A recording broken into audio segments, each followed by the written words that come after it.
We are live. We are live.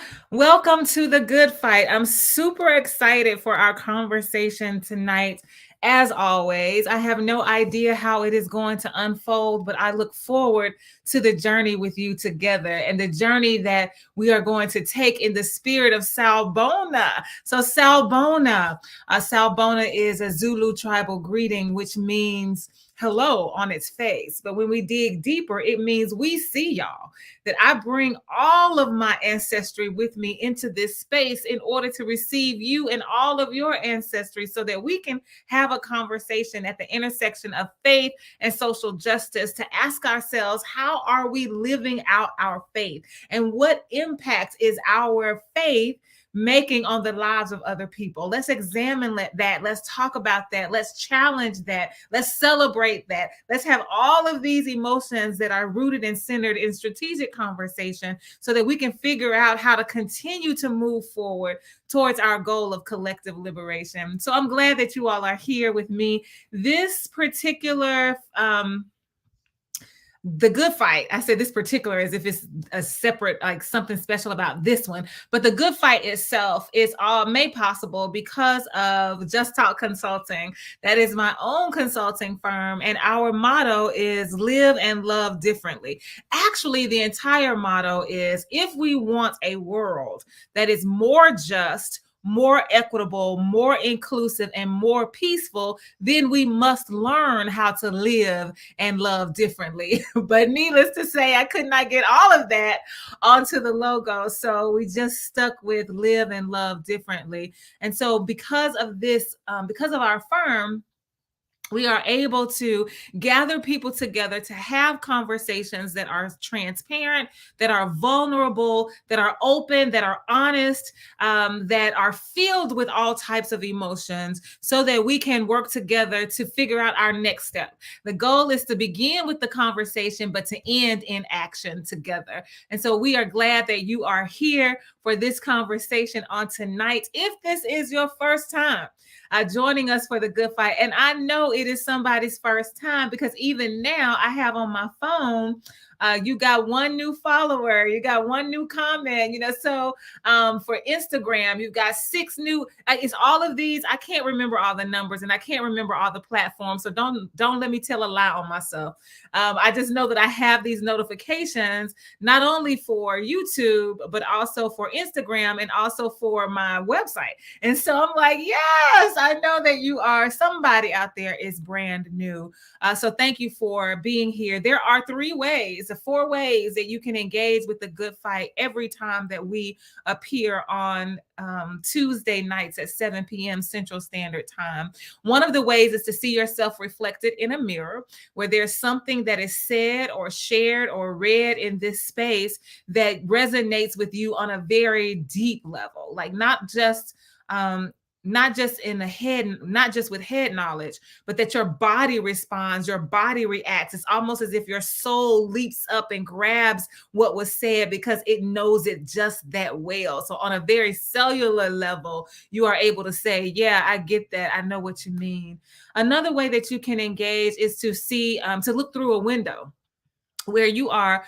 This is not something that has happened to you. This is not something with which you are familiar, but it's somebody else's story that we are centering in this space, because we do believe that it is important for us to learn from each other, to hear each other's stories, to hold each other in the sacred space of storytelling, to give ourselves over as gifts, as listeners. Listening is a gift. Quality listening, conscious listening, active listening.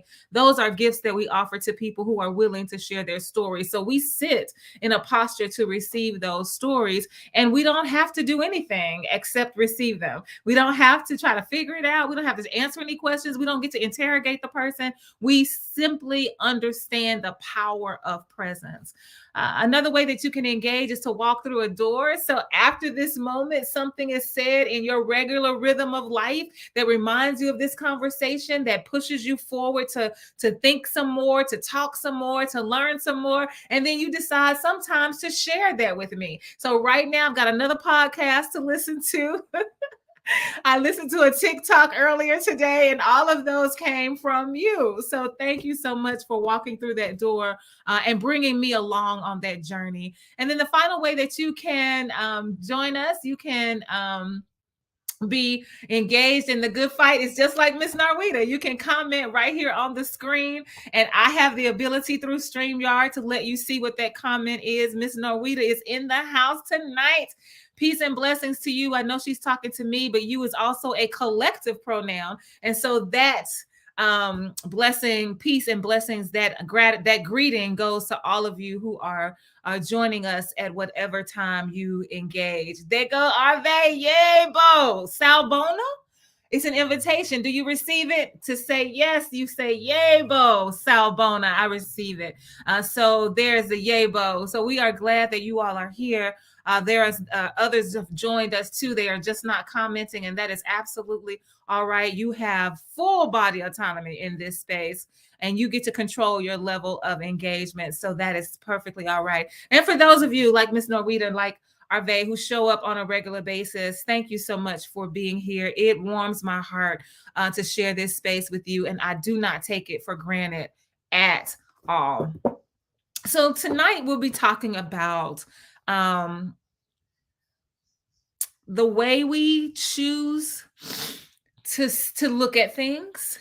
I can't remember exactly. Look through that. I think that's what the topic is on the flyer. It says look through that. And in the description, it talks about the different ways that we can choose to look. What is it that we are seeing? How are we seeing it? What are we seeing? What are we choosing not to see? Like all of these all of these questions around sight and the way that we are perceiving things and the way we are engaging things through our eyesight. And I don't mean that in an ableist way, because I do believe that people who cannot see physically can still see. So I mean that in whatever way you are able to see, if you are using your intuition, if you are using your experience, if you are using the reactions of your body to help you see. So all of the different ways that you can see. I do not want to lift up those of us who can see as if we are better than, that our eyesight is better than a person who does not have vision, because that is absolutely not the case. And so I want to make sure that we are inclusive in our conversation. But however you see, beginning to ask questions around what you're looking at, what you're able to see, how you're able to see it through your body and through your mind and in your soul and in your spirit. And I want to tell you how I got here. I'm always amazed at the twists and turns that bring me to this moment on Tuesday nights. But one of the conversations I was having with a friend is we were watching a basketball game, and we were listening to Staley. It's a woman who is Black. She's a coach in, I want to say North Carolina, it might be South Carolina.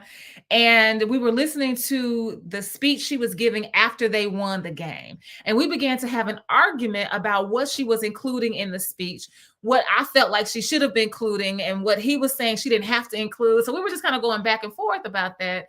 And then I lifted the conversation up out of its sports analogy in order to apply it to apply a social justice lens to it. I want to look at it through the lens of race. Let's look at it this way. Do you still have Dawn Staley, South Carolina? Yes, you know exactly who I'm talking about. They were like, what, the #1 women's basketball team?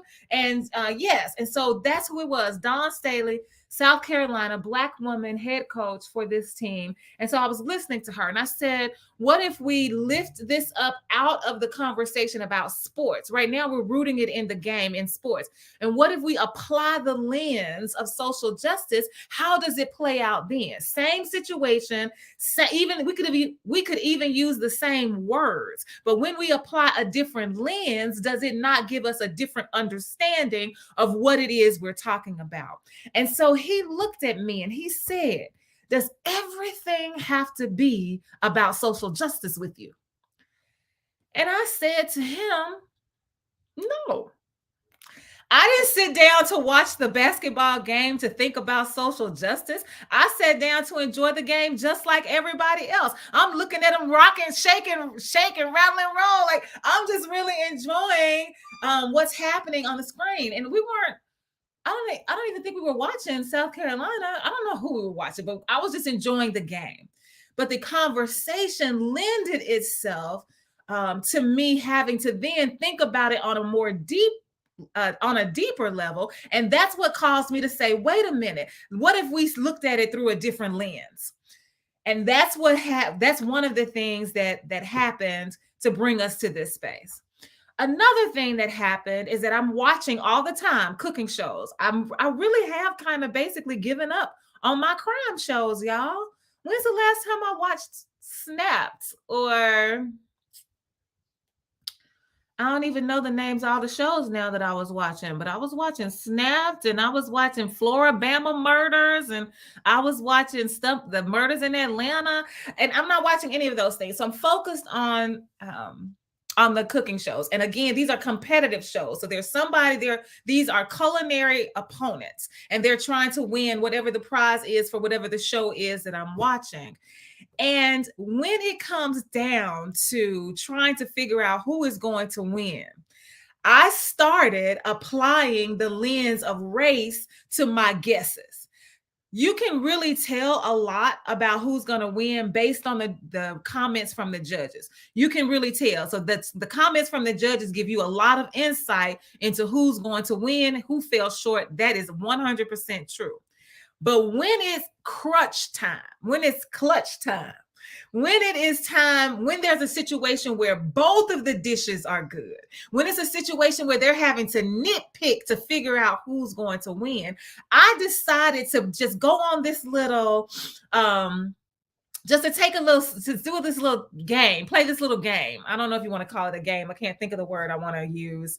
I just wanted to try this out. Right. And I just wanted to test my theory. That's what I'm doing. I'm testing my hypothesis.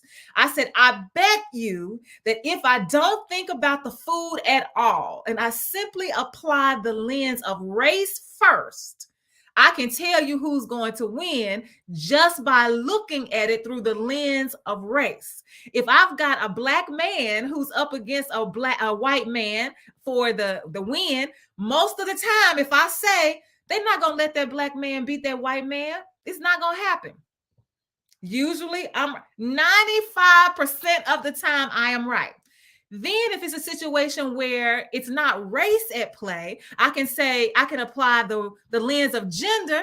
9 times out of 10, I can say, that would be 90%, but 9 times out of 10, I could say, they're not going to let this woman beat this man. And if I apply the lens of gender, usually I am right. And so I've just been, this is just a theory that I'm testing. I'm not going to write a book on it. I'm not going to give a presentation about it. I'm not trying to convince anybody. The point that I'm making is when we begin to apply a different lens to what it is that we are looking at, we begin to see it in a different way. And sometimes I'm asking you to consider that sometimes that's exactly what we need to do. We need to consider it from a different perspective. We need to think about it through a different experience. We need to begin to broaden our scope of how we are imagining things or seeing things or experiencing things or believing things or denying things. We got to bring a different vantage. We got to come at it from a different vantage point. So how are we looking at it? What are we seeing? What are we not seeing? Why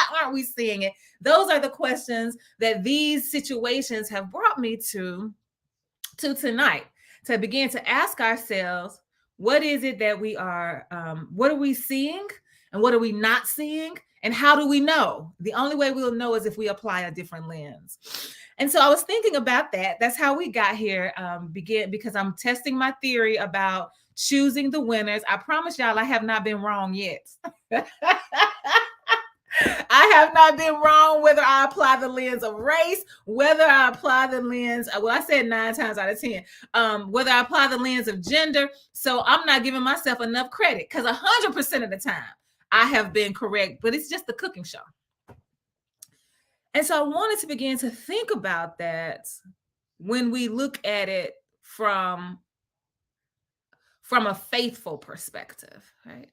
So if I have decided that I'm going to give myself over to my faith in a way that everything I do is guided by my convictions. And that's whatever you have faith in, whether or not it's Jesus or Buddha or Allah or creation or the universe or Wiccan, whatever it is that you're believing in, that you are fully persuaded about, and you say, I'm going to give myself over to this so that I'm living through this lens and I'm seeing people through this lens. I'm responding to people through this lens. I'm reacting to people through this lens. If that is the way that we are offering ourselves, what are we not seeing because we are blinded by what we believe to be a good thing?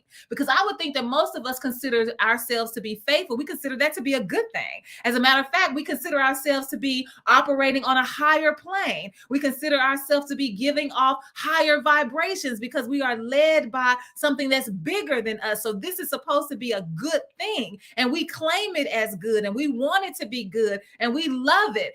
But is it really good? And is it really good all the time? It's just a question for us to consider on tonight. And so I was looking for support. I tell you, that's how I roll. I don't go to the Bible first and then come up with the conversation. The conversation for me leads to the Bible. So I was asking the Bible, like, what do you have to say about this? Like, where can we find some inspiration, some support, some challenge, some pushback to help us with this conversation? And I landed in Proverbs. So usually I give you a pericope. So usually I give you an extraction, a part of the chapter that we're going to look at for this conversation. But tonight I really couldn't figure out how to divide the text. I couldn't figure out the best place to start and to stop within the chapter.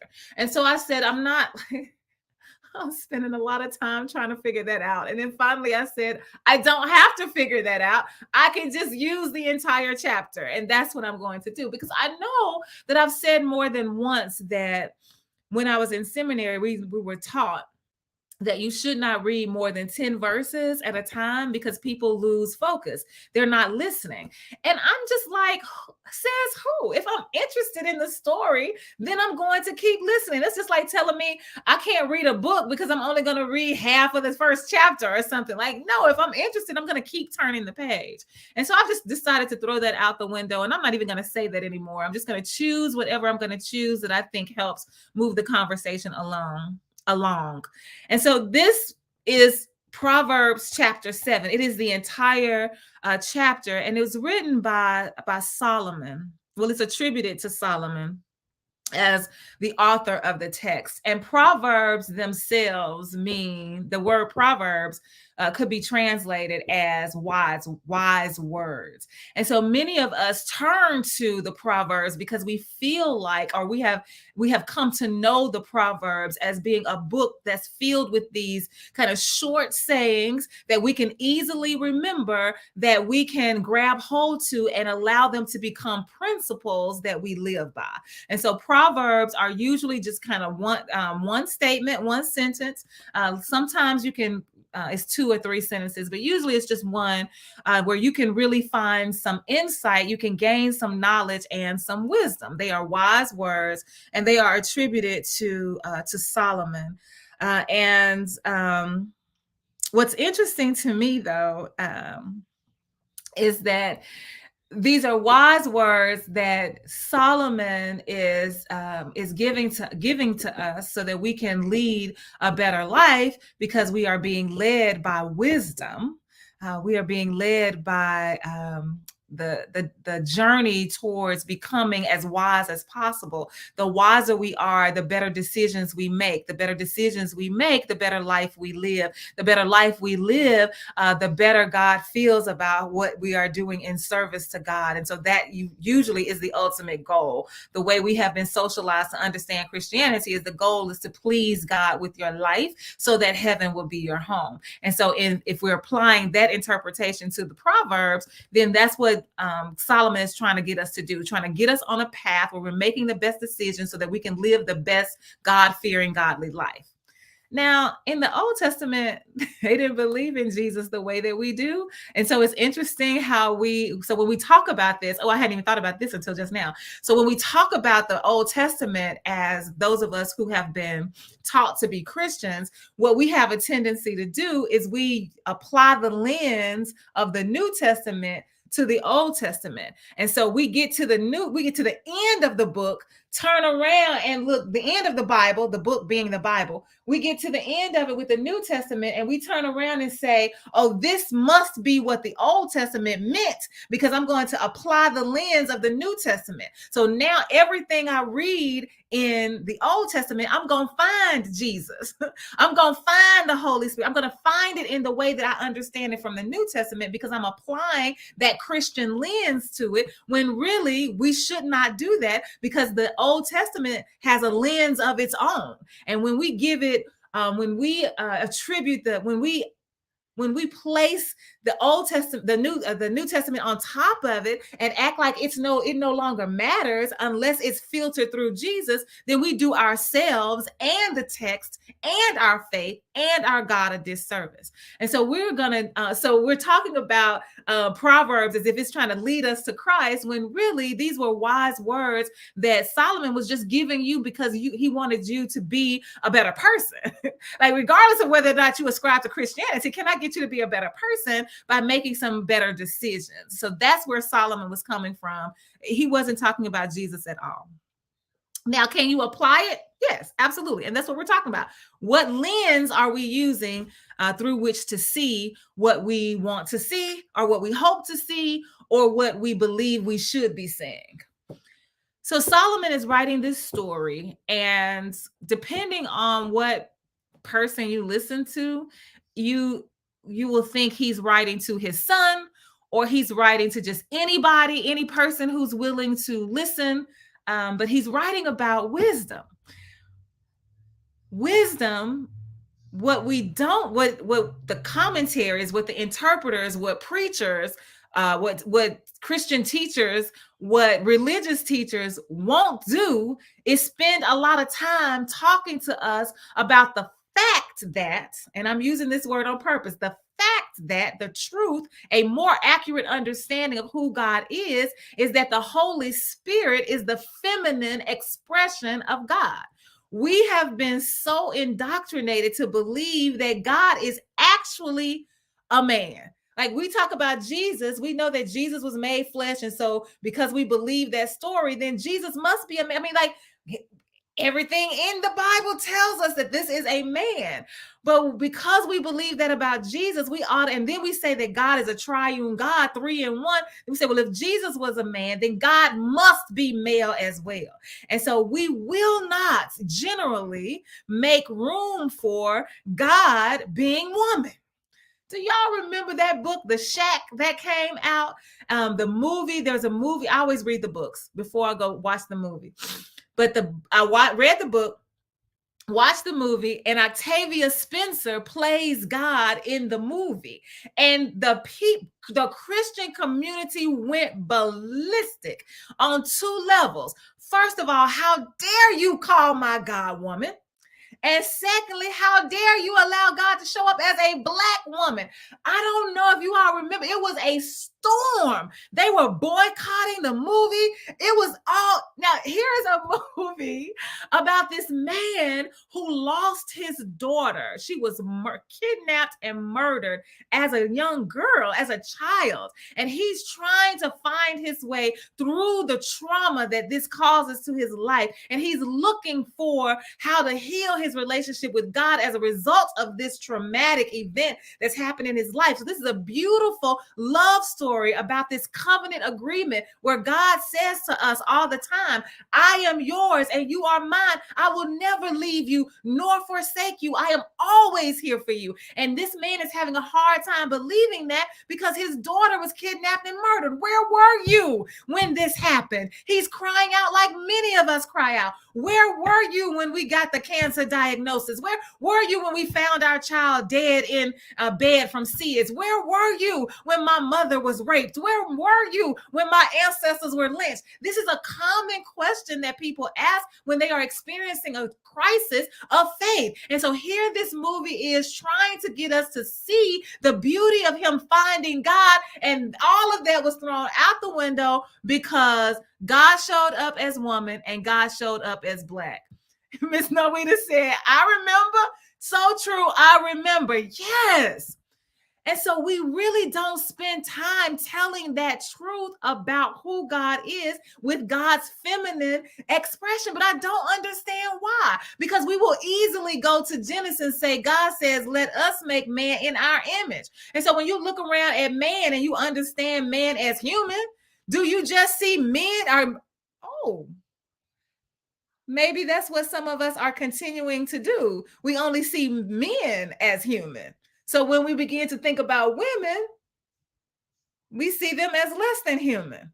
We only see white people as human. So when we begin to talk about non-white folks, we see them as less than human. We know that the country saw Black people as less than human because they wrote it into the Constitution. You are 3/5. And so could you imagine a world where we understood God as an expression of all of us? So God, those of you who believe God is man, you can have that belief, but you can also hold the same belief about God being woman. If God is so amazing, if God is so big, if God is so powerful, if God is so awesome, how come God can't be both? How come God cannot be male, female, gender non-conforming, gender non-binary, transgender, whatever the expression is that we have as those that we say are created by God? How come we can't see ourselves reflected in God? Which is the same argument. Why can't we see ourselves reflected in God? So this is a question I'm asking on a theological level. But what if we applied the lens of social justice and said, this is also why we have the conversation about representation matters. It is important in your business organization, your nonprofit, your for-profit. It is important that you have a leadership that reflects the community. You can't have an all-white board. You can't have an all-white male board. That is not representative of the humans that you serve through whatever it is that your capacity, through your business, through your nonprofit, whatever it is. And so when we apply a different lens, we can say the same thing in both situations. Why would we expect that? How is it that we would think that we serve a God that only reflects one part of the one population of people that we say God created? Does that make sense? Not to me.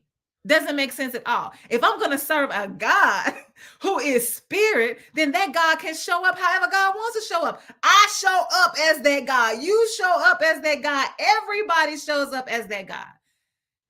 And that means we have to give God we have to give God permission in our minds to be more than who we think God is. We have to apply a different lens. We've got to realize that if we think that God can only be male, then how are we looking? We're looking through the lens of patriarchy. And so if we remove the lens of patriarchy and begin to look at it through and begin to look at God in a different way, if we apply the lens of representation, if we look through that, then who does God become for us? Can you imagine this world if we allowed God to be a woman?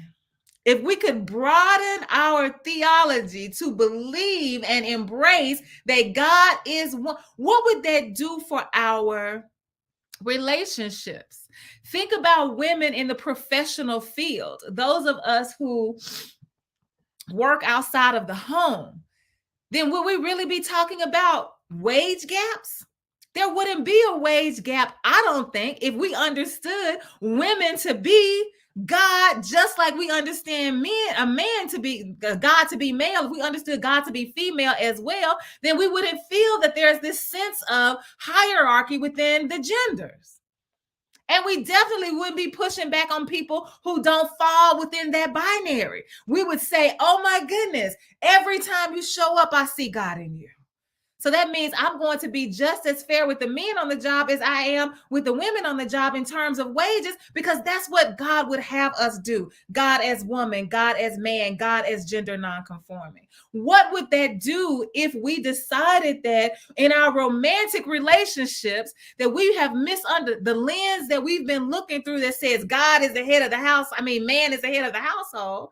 If we realize that perhaps we're looking at this through the wrong lens, the lens of sexism, what if we removed that lens of sexism and replaced it with a lens of partnership and realized that we all have strengths and weaknesses and we can come together? Every relationship can come together and decide for themselves who does what.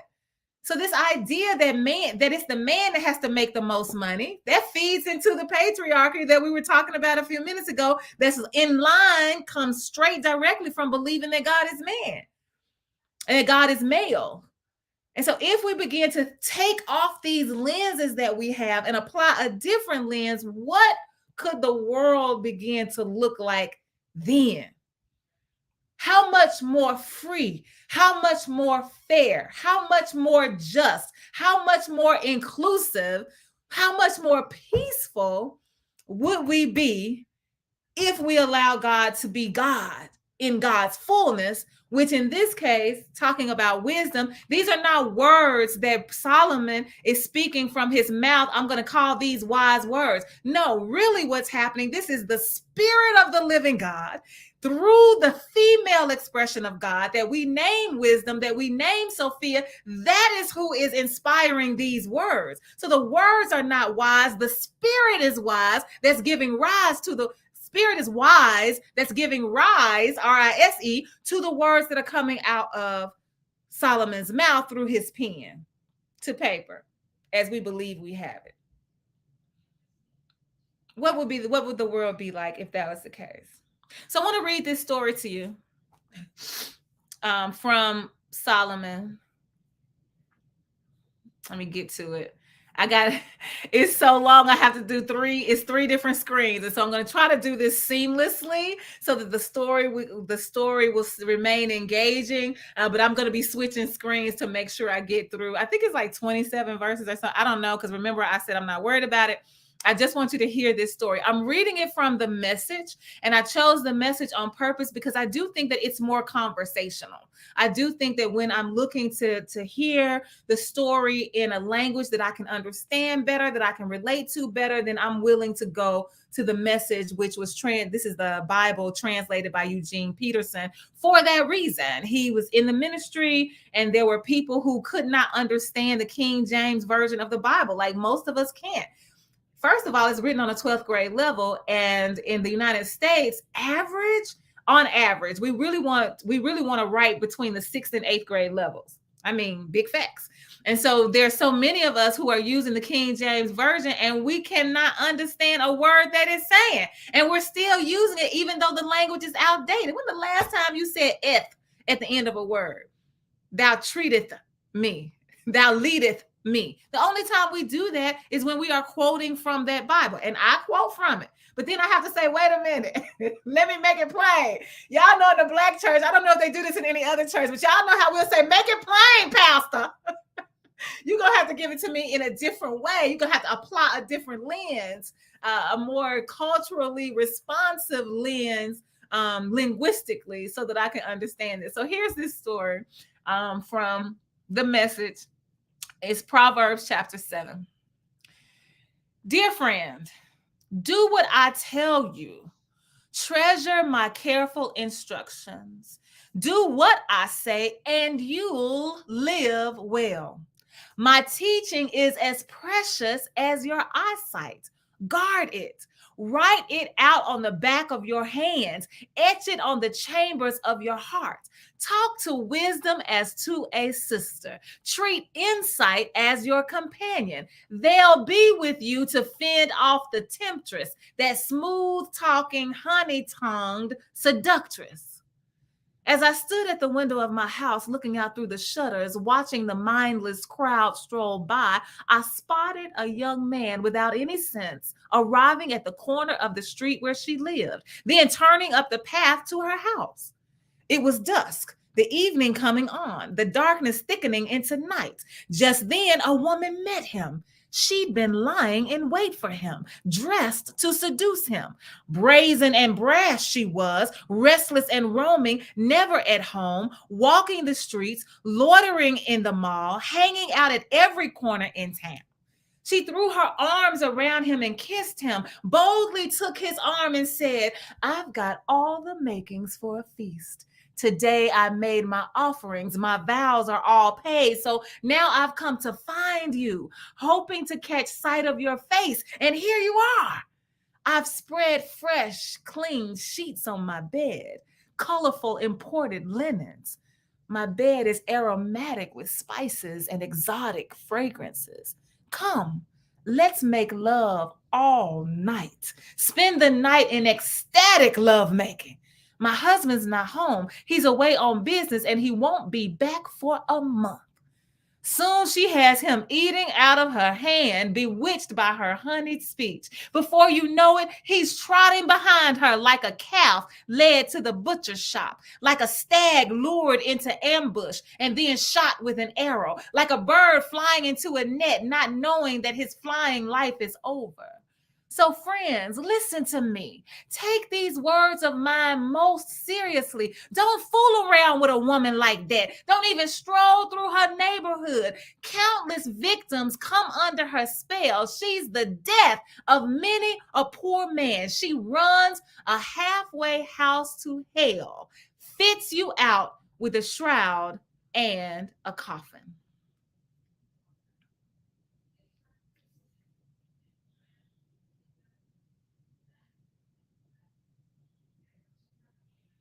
Just wanted to pause for a minute to think about those words, to Selah. Yeah, Selah. You find that in the Psalm. I don't think I found that word. Maybe it's in the Old Testament, but usually you see it in the Psalms, where it'll say, depending on your version, the translation that you're using of the Bible, it'll say Selah, Selah. Pause and calmly think about that. So I was just giving us a moment to Selah. Kind of reminds me of Wusa, Selah. Pause and calmly think about those words.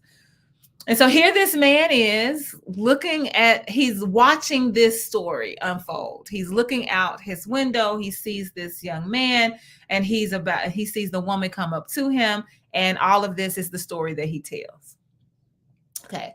Depending on your translation, at the very beginning, it says that he was looking through the shutters of his window.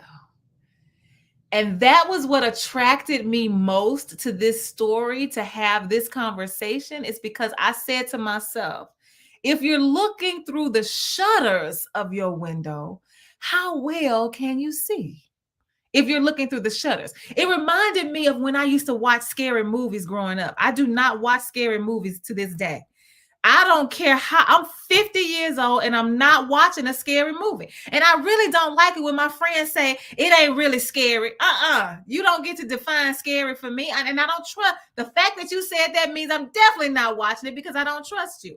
But I used to watch the stories like this when it got, because you can tell from the music, right? You can tell from the music, something's about to happen. You don't know what, somebody about to jump out, somebody about to get, it's about to be bad. And so I used to do this. Can y'all see my eye right there? So this is about how much I was trying. I wasn't trying to see the full picture at all because I knew it was going to be scary. So this is what I would do. I would only give myself a little bit of view so that I would not be as traumatized by what was going on. That's what I thought about when he said I was looking through the shutters in my window. That means that you've got a limited view. You're looking through the shutters in your window, and now you have told this whole story about this man and this woman. How can you possibly know this entire story about this man and this woman, and you sitting over here in your house looking through the shutters? How is that possible? And I thought about that. I'm like, wait, how many of us do, like, you have made up an entire story about two people's lives from your vantage point. You haven't asked them any questions. But what you've done is decided that you're wise. And what you what you've done is that you have convinced yourself that you have the wisdom, you have the knowledge, you have the information all by yourself without engaging with the person at all. You have decided, you have crowned yourself the social guru, where you can look out through a limited space, a space that's limited by your shutters, and determine what's going on in the lives of other people. If we apply the lens of social justice to that, several of us can say the same thing. There are populations of people among us who think that they know our story just by looking at us. You look at me, you see Black, and you think you know me. You look at me and you see woman, and you think you know me. You look at me and you see disabled, and you think you understand my life. You look at me and you learn, you find out that I'm transgender, and you think you know what's going on in my body. You don't know anything from your limited view in your house. He is telling this entire story. He also says, if we look at the text, he says that the reason that he wants this person to listen to him, he's trying to get the wise words out because he wants to protect this young man. He doesn't call him really a young man. He calls him, in different translations, he uses the word simple. He's a simple man. Not because he's neurodiverse, because that's what I was thinking at first. So maybe because it doesn't take long to tell when some of us are intuitive in a way that allows us to recognize when a person in our midst is limited in cognition, has limited capacity with their brain, that is operating on a different wavelength, a different level. It does its own thing. It's not good or bad. It's just different. And it doesn't take some of us long to realize that. So immediately in my mind, when they refer to the man as simple, I'm thinking, oh, he's neurodiverse. And so he wants to protect him because he doesn't think that the man really has the ability, the capacity to understand what's happening. But that's not the case. When you dig a little deeper, we find out that the man is young. And so we think he knows nothing. This man thinks he knows nothing simply because he's young. I said, wait a minute. Is that not ageist? Just because a person is young, you think they can't think? Same thing happened to me when I was thinking about God and the feminine expression of God. So many of us believe that young people do not have enough experience, life experience. They do not have enough wisdom or knowledge or information to tell us anything because they're young. And so we put them in this category. And y'all know, some of us still say it, that you need to stay in a child's place, or you need to be seen and not, like, all of these ways that we have been using language to really discriminate against other humans because of their age. And I am a firm believer that children, even now, there's a passage in the Bible that says the children will lead us. When we talk about the civil rights era in the 60s, the children were leading us. So we have all of these examples, and we have scripture to remind us that we need to pay attention to the children, and still we decide, they say they love somebody. You don't know nothing about love. They may not understand what we understand about love, but you can't tell them that they're not in love. And if you do, it's not going to end well. The relationship actually begins to deteriorate even more because they realize that you don't respect them. You don't trust their voice. Whatever it is that they're feeling in their body, that's real to them. And we are dismissing it because why? They too young? They're not too young to have emotions. They're not too young to believe. They're not too young to be fully convinced that this is a real feeling that they are having. And so this man who's looking through the shutters, he does not see well. He thinks that the man is too young to understand what's about to happen to him. And so he wants to warn the man that he's about to be seduced because he sees this woman come up to him. He sees the woman and he sees how she's dressed. And he says, I can tell by the way she's dressed that she's nothing but a seductress. How sexist is this, people? I mean, think about the rape culture in which we live. We are applying the lens that this man is using, that the way that you dress determines the character of your femininity, your womanhood. We are using this same lens when people are being raped in our midst. So one of the first questions we ask them is, what did you have on? Excuse me?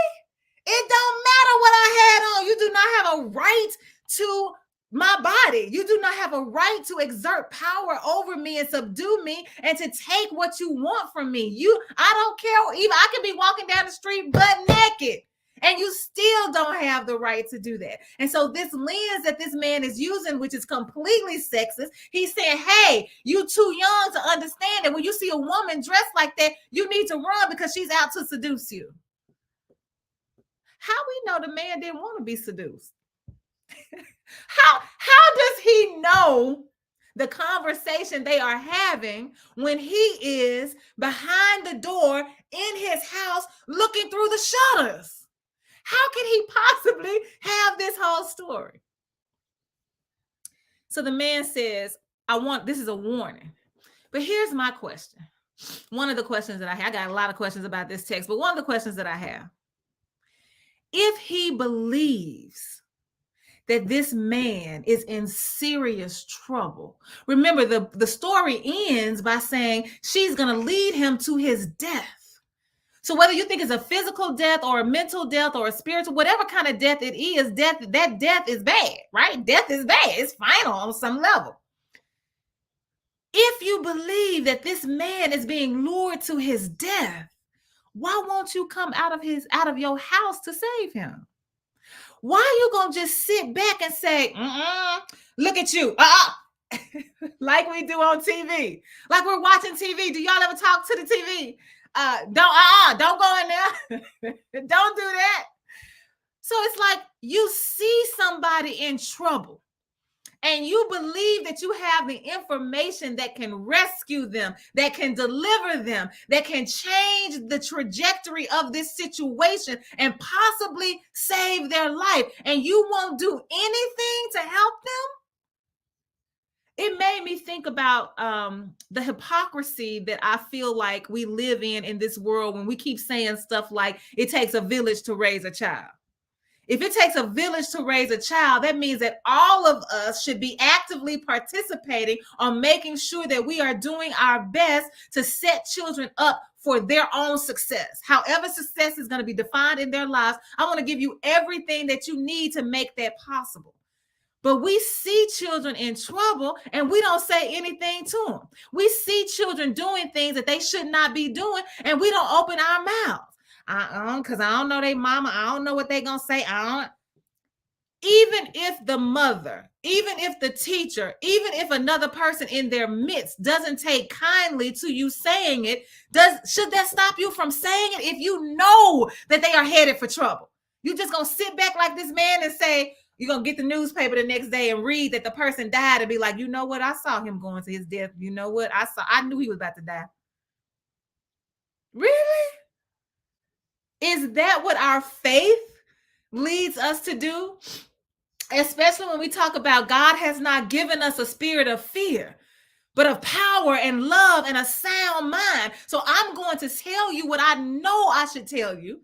Not because, and I can't be worried about how you're going to respond. I can't be responsible for how you respond. I can't be worried about that. I got to be responsible for my actions. If I'm going to be led by my faith that says that I'm supposed to make room for all of God's creation to reach their heights, the pinnacle of what the purpose is that's been assigned to their hands, to their lives, whatever that is. If I'm supposed to come alongside you, then if I say that I love you, God has not given us a spirit of fear, but of power and of love. If I say I love you, how can I stand back and watch you walk to your death?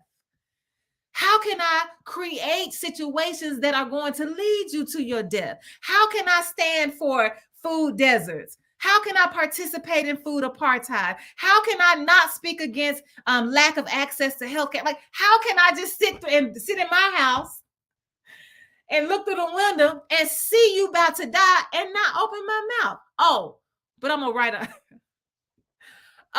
down some wise words. What good are the wise words to the dead? Solomon, Denise, anybody else who's listening? I don't want to put anybody else on the spot. What good are the wise words? If the person is dead, what are they going to do with the wise words? So he believes that this man is about to be seduced by this woman. He goes on to say that this woman she's cheating on her husband. She said, the story goes on to say that she's talking to this man. The writer, Solomon, says that the character, the protagonist who's watching this unfold, says that she goes up to him and she's talking to him. And we have the words that she's saying to him, even though he's looking out the window. We got the words that he says, that she tells him. And she says to him, look, I've laid out the bed. Like he's got the whole thing set up. Aromatics, linen. What's that thread count? I don't have it. Clearly, I don't have the thread count, but I think it's 1,000 thread count. I don't know. Whatever it is, the higher the thread count, the better the sheets are supposed to be, the better the quality of the sheets. That's my understanding. So he's making it seem like she's got these wonderful linens. She's got spices and aromatics. She has made this bed for them to lie in so they can have ecstatic lovemaking. What is ecstatic lovemaking? I think he used the wrong word. But she wants to make love all night long. And it's going to be ecstatic lovemaking. That's what he said, ecstatic lovemaking. And she says, my husband is gone and he won't be back for a month. How could he possibly know this? So the woman is not going to, and let's talk about this. Let's put another lens on this. What if it's true that the woman is indeed married to a man? Because she could be married to a woman, but in this case, let's stick with the heterosexism. This woman is married to a man. What if they are in an open relationship? What if the husband knows that while he's gone, she's going to turn their home into a business because they can't make ends meet otherwise? And so they have agreed that because she is in full control of her body, then she can give herself over to sex work as a profession, which it really is in Nevada. And this is the way that she makes money while her husband is away. And then when he comes back, this is together how they are managing the economics of their household. What if we apply that lens? Doesn't that change everything? We don't want to apply that lens, though, because that is immoral to us. Because we've decided that we've got the monopoly on what faith means. We've got the monopoly on what it means to be married. We've got the monopoly on what it means to understand romantic. We think we know while we're sitting in our own homes looking through a window that's got shutters on it, that we know what other people should be doing with their lives. And if they don't do what we believe that they should be doing, then we cast judgment on them. But there's so many other ways that we could look at this situation. We could look at it through the lens of polyamory. We could look at it through the lens of sex work. We could look at it through the lens of body autonomy. We can look at this man and declare that he's sexist. We can have all of this could be ways to look at the same situation to give us more to think about, more to consider. And what keeps us from doing that? Why don't we want to have more to think about? Why don't we want to have more to consider? Well, first of all, because it takes too much time and we in a hurry up life. I want everything done like this. So to think requires time. I really believe that our world would be better if every one of us factored in time to think every day. I don't care when you do it. But just in my calendar, even if we start small, just 15 minutes a day, I'm just going to stop and be still and just think about whatever comes up in my mind. I'm not trying to think about social justice. I'm not trying to think about God. I'm not saying this is to pray. I'm not saying to meditate. I'm saying just to be still and just get into Him with your mind. Whatever your mind, whatever comes up, just engage it. Just think about it. Just spend some time learning about thinking, the art of thinking, and then we can begin to say, okay, I need to think about this, or I need to think about that. But at first, we just need to learn what it means to just allow our minds to go and explore and engage it. Oh, oh my goodness, that's my alarm. So one of the reasons that we don't want to apply all of these lenses because we would have to think more.